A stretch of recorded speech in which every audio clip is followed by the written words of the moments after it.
Assalamualaikum warahmatullahi wabarakatuh. Halo semuanya, perkenalkan nama saya Ovi Martatila dengan NIM 24140100 dan 25 dari kelas 4 PAIA. Jadi di sini saya akan mereview kembali materi kita minggu lalu, yaitu tentang Quran surah Al-Jum'ah ayat 9 sampai 11. Nah, sebelum itu saya akan membacakan terlebih dahulu Quran surah Al-Jum'ah ayat 9 sampai 11 tersebut. A'udzu billahi minasyaitonir rajim. Bismillahirrahmanirrahim. Ya ayyuhalladzina amanu idza nudiya lis-sholati min yaumil jumu'ati fas'au ila dzikrillahi wa dzarul bai' dzalikum khairul lakum in kuntum ta'lamun. Wa idza qudiyatis sholatu fantashiru fil ardi wabtagu min fadlillahi wadhkurullaha katsiran la'allakum tuflihun. Wa idza ra'au tijaratan aw lahwan faddu ilaiha wa taraku qa'imah. Qul ma indallahi khairum minal lahwi wa minat tijarah wallahu khairur raziqin. Yang artinya, wahai orang-orang beriman, apabila telah diseru untuk melaksanakan sholat pada hari Jumat, maka bersegeralah kamu mengingat Allah dan tinggalkan jual beli. Yang demikian itu lebih baik bagimu jika kamu mengetahui. Apabila sholat telah dilaksanakan, maka bertebarlah kamu di bumi, carilah karunia Allah dan ingatlah Allah banyak-banyak agar kamu beruntung.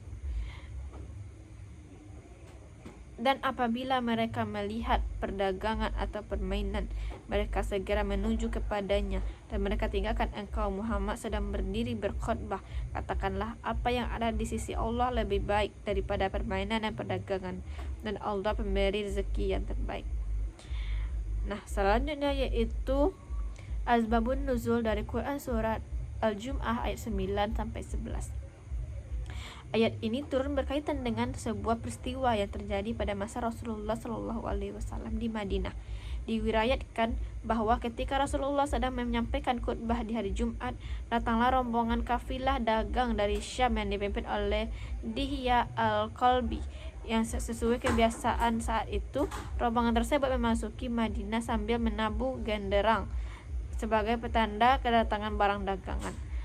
Mendengar suara itu, sebagian jemaah keluar dari masjid untuk menyambut dan membeli barang dagangan, sehingga hanya sedikit sahabat yang tetap bersama Rasulullah mendengarkan khutbahnya. Peristiwa ini yang menjadikan sebab turunnya ayat 11 sebagai teguran agar kaum muslimin tidak mengutamakan urusan dunia dibandingkan kewajiban beribadah kepada Allah.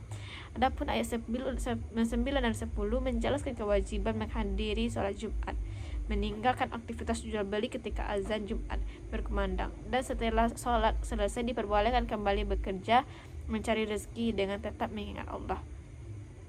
Selanjutnya itu nilai-nilai pendidikan. Nilai-nilai pendidikan yang pertama itu ibadah.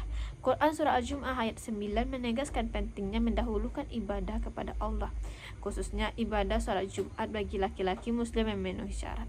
Ayat ini mengajarkan bahwa ibadah merupakan kewajiban utama yang tidak boleh dikalahkan oleh kepentingan dunia. Melalui sholat Jumat, seorang umat muslim atau umat Islam dididik untuk disiplin, taat kepada Allah, dan perlakukan keimanan serta persaudaraan mereka. Yang kedua, nilai pendidikan disiplin dan tanggung jawab. Perintah untuk segera memenuhi panggilan sholat Jumat menunjukkan pentingnya sikap disiplin dalam menghargai waktu dan menaati aturan Allah. Setelah ibadah selesai, Islam juga mengajarkan manusia itu agar kembali bekerja dan mencari rezeki yang halal. Hal ini merupakan menunjukkan keseimbangan antara tanggung jawab kepada Allah dan tanggung jawab untuk memenuhi kebutuhan hidup. Nilai pendidikan yang ketiga itu keseimbangan dunia dan akhirat. Pada ayat 10 mengajarkan bahwa Islam tidak melarang umatnya bekerja dan mencari nafkah, namun pekerjaan dan urusan dunia harus di tempatnya setelah kewajiban kepada Allah dilaksanakan. Seorang muslim dituntut mampu menyeimbangkan antara ibadah dan aktivitas dunia sehingga kedua itu berjalan secara harmonis. Nilai pendidikan yang keempat yaitu akhlak dan prioritas. Pada 11 memberikan pelajaran agar tidak mudah tergoda oleh kesenangan dunia seperti perdagangan ataupun hiburan, hingga melalaikan kewajiban kepada Allah. Seorang muslim harus mampu menentukan prioritas dengan mendahulukan perintah Allah daripada kepentingan pribadi yang bersifat itu sementara. Yang nilai pendidikan yang terakhir itu tawakal dan syukur. Pada akhir ayat 11, Allah menegaskan bahwa Dialah sebaik-baik pemberi rezeki. Nilai ini mengajarkan bahwa rezeki itu berasal dari Allah, sehingga manusia itu harus berusaha dengan sungguh-sungguh, tetap bertawakal serta bersyukur atas nikmat yang telah diberikannya. Yang selanjutnya yaitu penerapan dalam kehidupan sehari-hari. Nilai-nilai dalam Quran surat Al-Jum'ah ayat 9 dan 11 itu dapat diterapkan dengan mendahulukan kewajiban ibadah sebelum melakukan aktivitas lain, seperti segera memenuhi panggilan sholat, terutama sholat Jumat bagi kaum laki-laki, serta menghentikan sementara pekerjaan ketika waktu ibadah telah tiba. Setelah ibadah selesai, seorang muslim hendaknya kembali bekerja atau belajar dengan sungguh-sungguh untuk mencari rezeki yang halal, sambil tetap berdoa mengingat Allah melalui zikir, doa, dan menjaga kejujuran dalam bekerja. Dalam kehidupan sehari-hari, seseorang juga perlu mampu mengatur prioritas sehingga tidak mengorbankan kewajiban agama demi keuntungan materi, hiburan, atau kesibukan dunia. Setelah itu, setiap muslim itu hendaknya memiliki keyakinan bahwa rezeki itu berasal dari Allah, sehingga bekerja dilakukan dengan penuh tanggung jawab, kejujuran, dan rasa syukur tanpa menghalalkan segala cara. Dengan menerapkan nilai-nilai tersebut, akan terbentuklah pribadi yang disiplin, bertakwa, keseimbangan antara dunia dan akhirat, serta memiliki etos kerja yang baik sesuai dengan ajaran Islam. Nah, mungkin sekian review materi dari saya. Wabillahi taufiq wal hidayah. Wassalamualaikum warahmatullahi wabarakatuh.